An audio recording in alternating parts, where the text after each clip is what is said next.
नमस्कार दोस्तों, मैं अंकुर उपाध्याय स्वागत करता हूं आप सभी का आपके अपने YouTube channel share market analysis में।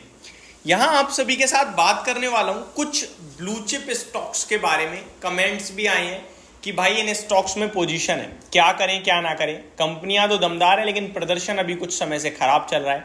एक एक करके 3 स्टॉक्स आप सभी के साथ कवर करूंगा जो कि लॉन्ग टर्म के लिए तो आई थिंक कोई भी इन्हें खराब नहीं बोलेगा, लेकिन अभी सिचुएशन थोड़ी सी खराब जरूर दिख रही है।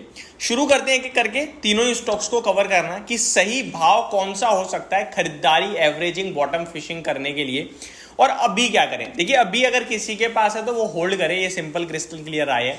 फ्रेश एंट्री के लिए कौन सा भाव सही है? 3 में से एक स्टॉक है जो करंट भाव से अच्छा लगता है और मैंने आपके साथ ऊपर कहा था कि ये इस भाव पे आएगा तो आप ले सकते हो और वो उस भाव पे आ चुका है, तो ये आप अपडेटेड वीडियो भी समझ सकते हैं।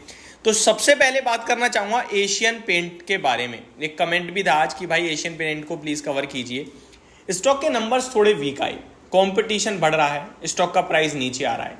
एशियन पेंट 2770 हो गया है। 2800 रुपए का लेवल इसने ब्रेक नहीं करना चाहिए था। 2800 का लेवल जो ब्रेक हुआ है वो एक fresh round of selling suggest कर रहा है। जो स्टॉक का 2 साल का बॉटम है वो लेवल आपको स्क्रीन पे दिख रहा है, आप ये समझ लो। डू एंड डाई सिचुएशन में ट्रेड कर रहा है इस समय। डू एंड डाई तो कुछ भी नहीं होता वैसे स्टॉक मार्केट में, बट ये लेवल डेफिनेटली बहुत ही इंपॉर्टेंट है। 2800 के नीचे 2640 तक की जर्नी खुलती है, ये मैंने आपके साथ पहले भी डिस्कस किया हुआ है। तो मेरा मानना ये है कि या तो आप 2650 का वेट कर लो, आ जाए तो वहां पहला इंस्टॉलमेंट बॉटम फिशिंग एवरेजिंग करो। अदरवाइज आपके लिए बेस्ट ये होगा कि नीचे आए ना आए, दोबारा ऊपर चला जाए, क्या पता। इतना अच्छा भाव है, 3200 तो हो ही जाता है। 2700 मिल रहा है, 2770, 2650 के चलते बैठे रहे, 120 रुपए के चलते पता चले ऊपर ही चला जाए। तो आपको क्या करना चाहिए, आपको एक भाव में दे रहा हूं 2820 रुपए का, यानी कि अगर 50 पॉइंट ऊपर निकल जाए ना शेयर और क्लोजिंग दे दे, टिक जाए एक दिन, तो 2820 के ऊपर आप इसमें दोबारा से लॉन्ग पोजीशन क्रिएट कर सकते हो। आप ये समझ लेना, ये जो ब्रेकडाउन हुआ, ये जो गिरावट हुई, ये फॉल्स था और वापस से अपनी कंसोलिडेशन वाली ट्रेजेक्टरी में स्टॉक जाने के लिए तैयार हो गया है।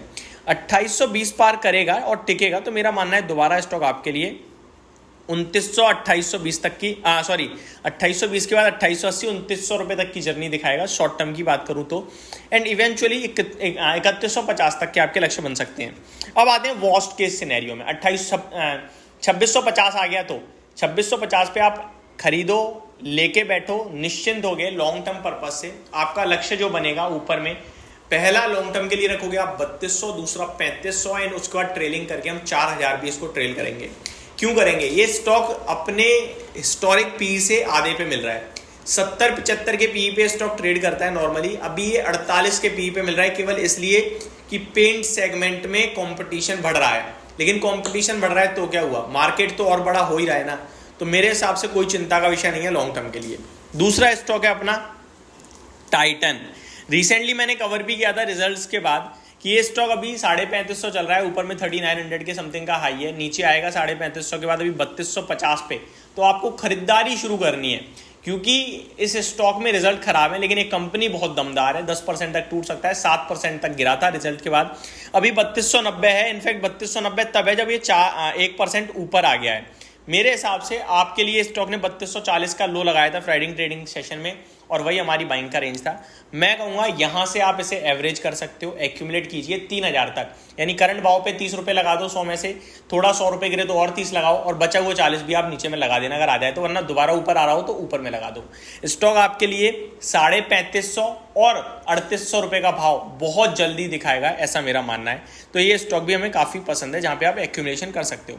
Last but not the least, Reliance की बात करूं तो दिग्गज है, आप सभी को पता है। 2820 के नीचे ब्रेकडाउन भी हुआ है इस स्टॉक में, तो टेक्निकल्स खराब होने के चलते मैं अभी इसको अभी अवॉइड करूंगा। ये एग्जैक्टली एशियन पेंट जैसी सिचुएशन में है। 2814 की क्लोजिंग है, 2650 रुपये करीब मैं मानता हूँ इस स्टॉक में अगर कोई आती है डिप तो वो एक अच्छा सपोर्ट लेवल है।